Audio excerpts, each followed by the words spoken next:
लहेरियासराय के नजदीक और ओरझोल पंचायत के निवासी गणेश सहनी का एकमी घाट पर हुआ सड़क दुर्घटना से मृत्यु। घर से आरटीपीएस केंद्र पर जा रहे थे। लोगों का कहना है, स्थानीय लोगों ने पूरे एकमी घाट को चारों तरफ से जाम कर दिया गया। सूचना मिलने पर भारी पुलिस बल के साथ लहेरियासराय थाना प्रभारी एचएन सिंह भी मौके पर आए। तब तक लाश को सड़क पर रखकर रोड को जाम किया गया है। लोगों का कहना है कि पुलिस प्रशासन की लापरवाही से यह मौत हुई है। उचित मुआवजा की मांग की जा रही है।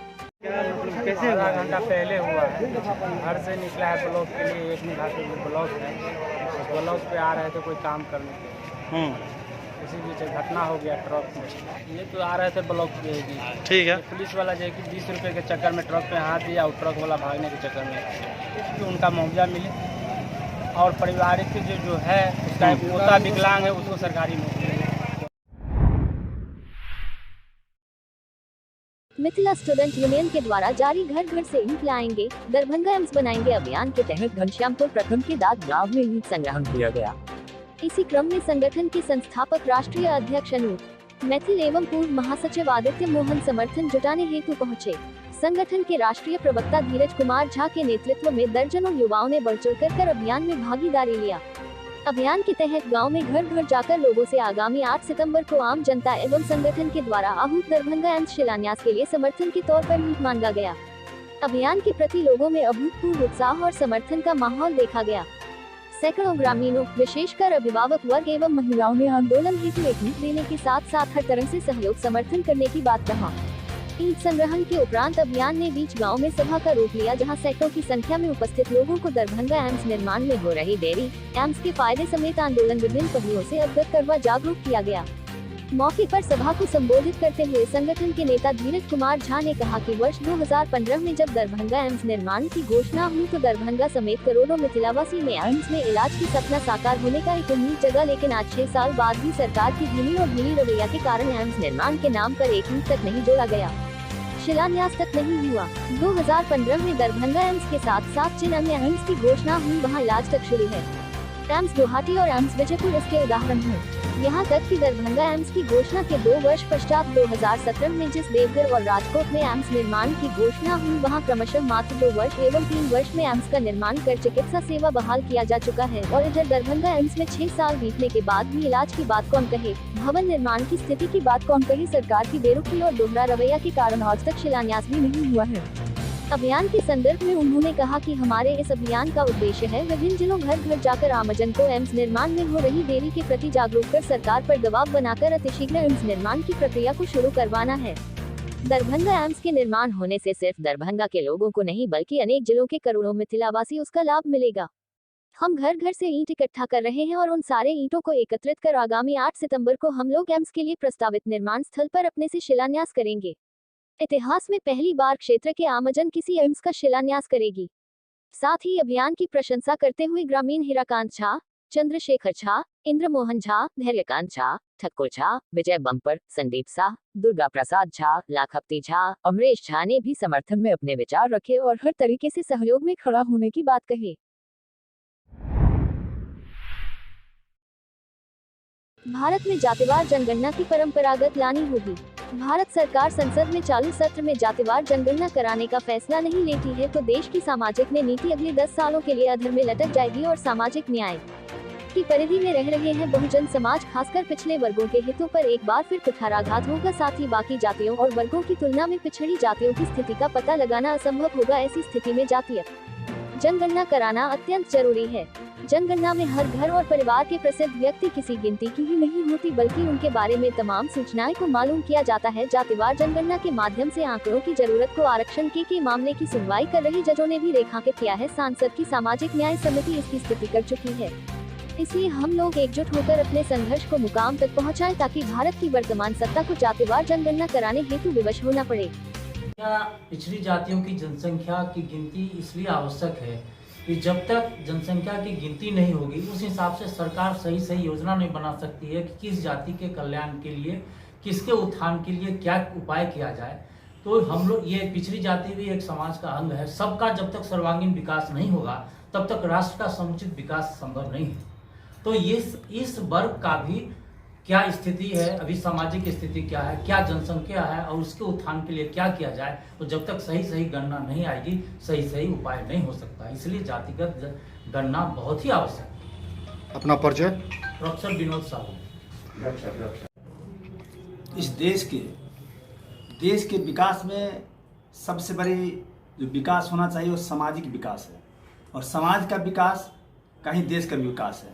उसमें जातीय गणना बहुत ही मायने रखता है, क्योंकि जातीय गणना, अगर अब जातीय गणना नहीं हो पाती है तो हम बहुत सारे आंकड़ों को नहीं माने इकट्ठा कर सकते हैं, सरकार उसको नहीं कर सकते हैं।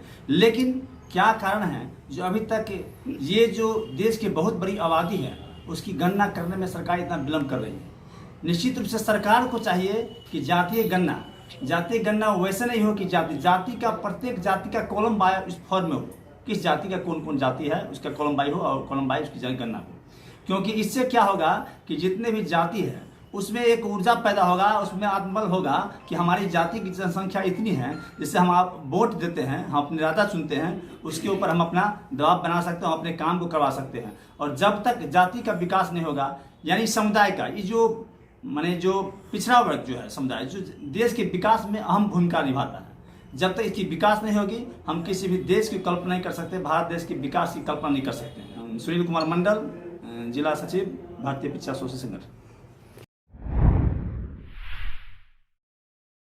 राज दरभंगा इतिहास संरक्षण एवं संवर्धन समिति ने माननीय उच्च न्यायालय पटना के प्रति आभार प्रकट करते हुए धन्यवाद दिया। समिति राज्य एवं केंद्र सरकार से मांग करती है कि दरभंगा एयरपोर्ट का नामकरण महाराजाधिराज कामेश्वर सिंह दरभंगा एयरपोर्ट किया जाए। सोचनीय बात यह है कि राज दरभंगा ने 1962 में भारत चीन युद्ध के समय अपनी हवाई अड्डा, जो कि 89 एकड़ में थी, वह भारतीय वायुसेना के राष्ट्रहित में उपयोग करने के लिए दिया। इसलिए दरभंगा एयरपोर्ट का नाम महाराजाधिराज कामेश्वर सिंह जी के नाम से किया जाए, क्योंकि हाल ही में देखा गया है देश के कई हिस्सों में वहां के राजा के नाम पर हवाई अड्डे का नामकरण है। इसलिए दरभंगा हवाई अड्डा का नाम दरभंगा एयरपोर्ट अथवा महाराजाधिराज कामेश्वर सिंह एयरपोर्ट नामकरण या महाराजाधिराज कामेश्वर सिंह विद्यापति एयरपोर्ट नामकरण किया जाए। प्रतिनिधि ब्रांड एम्बेसडर खोजते हैं। महाराजा दरभंगा के कर्तृत्व को, जिसने एक राज्य की परिकल्पना, मिथिला राज्य की परिकल्पना को रखते हुए ऐसा इंफ्रास्ट्रक्चर मिथिला में खड़ा किया जो संपूर्ण भारत के लिए अनुकरणीय बना। आज प्रतिनिधि लोग राज को इग्नोर करके चल रहे हैं, वह सर्वथा अनुचित है, सोचनीय बात है। प्रतिनिधि को मालूम नहीं था कि 89 एकड़ जमीन दरभंगा राज दिए हुए है, 3 हवाई जहाज भारत सरकार को दरभंगा राज दिए हुए है, और केवल अपना नाम उनके कर कमलों से वहां पर उद्घाटन हुआ, उसके लिए अपने नाम के लिए 1 कट्ठा जमीन किसी को है हिम्मत? किसी राजनेता को हिम्मत है तो एयरपोर्ट बनवा दे अपने जमीन पर, तब समझेंगे।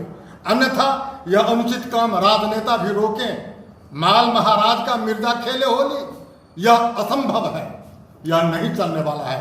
जनता जगेगी, जनता न्याय चाहती है, जनहित में न्याय हुआ है, और दरभंगा महाराज का नेता का इसमें क्या है? नेता किसी के जमीन पर अपना नाम दे देंगे, यह उचित है क्या? विचार करना होगा, न्याय को का साथ देना होगा। रंगनाथ ठाकुर क्या है आप? हम सिंहवाड़ा के पूर्व प्रमुख हैं। उनका निर्णय आया है, संजय राय जी ने जनयाचिका दायर की थी, और इसमें माननीय पटना उच्च न्यायालय का एक निर्णय आया है कि इनके मांग पर विचार किया जाए। इसका हम स्वागत करते हैं और केंद्र सरकार और राज्य सरकार से आग्रह करते हैं कि उचित मांग को देखते हुए जो जायज हो उस पर कार्रवाई किए, हमारी मांग को माने।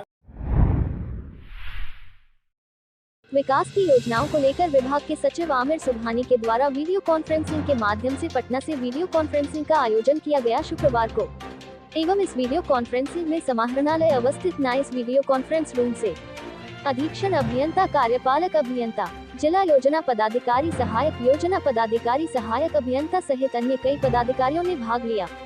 आयोजित इस वीडियो कॉन्फ्रेंसिंग में मुख्यमंत्री क्षेत्र विकास योजना, सांसद स्थानीय क्षेत्र विकास योजना, 16 मीटर लोकसभा, 17 मीटर विधानसभा जो योजनाएं कार्यान्वित की जा रही है, मंदिर चहारदीवारी, घेराबंदी सहित अन्य कई महत्वपूर्ण बिंदुओं पर चर्चा किया गया। Decent Sunshine Academy, a unit of the Rudra Foundation. Classes PG to 8, Ramzan चौक से पश्चिम, ढीरामपुर, दरभंगा। भारत सरकार द्वारा पूर्णतः मान्यता प्राप्त। हमारी व्यवस्थाएं आधुनिक उपकरणों से सुसज्जित एवं स्वच्छ वातावरण, पूर्णतः CBSE पाठ्यक्रम, स्मार्ट कक्षा पर विशेष ध्यान, सुरक्षा एवं उच्च शैक्षणिक व्यवस्था, बच्चों की शुरुआती और विकास पर विशेष ध्यान, समय समय पर बच्चों के व्यवहार एवं विकास की ओर विशेष सलाह परामर्श, कंप्यूटर शिक्षा एवं प्रयोगशाला, यातायात की सुविधा, 24x7 उच्च स्तरीय कैमरा, डे बोर्डिंग की व्यवस्था, सहायिका एवं गार्ड की व्यवस्था। इसके साथ साथ 10+2 के युवाओं के लिए कंप्यूटर शिक्षा कोर्स सहित BSEB और CBSE बोर्ड में पढ़ रहे बच्चों के लिए कोचिंग की उच्चतम व्यवस्था। एक बार हमारे यहाँ अवश्य पधारें और सेवा का मौका जरूर दें। 2020-21 सेशन के लिए रजिस्ट्रेशन ओपन और एडमिशन फ्री।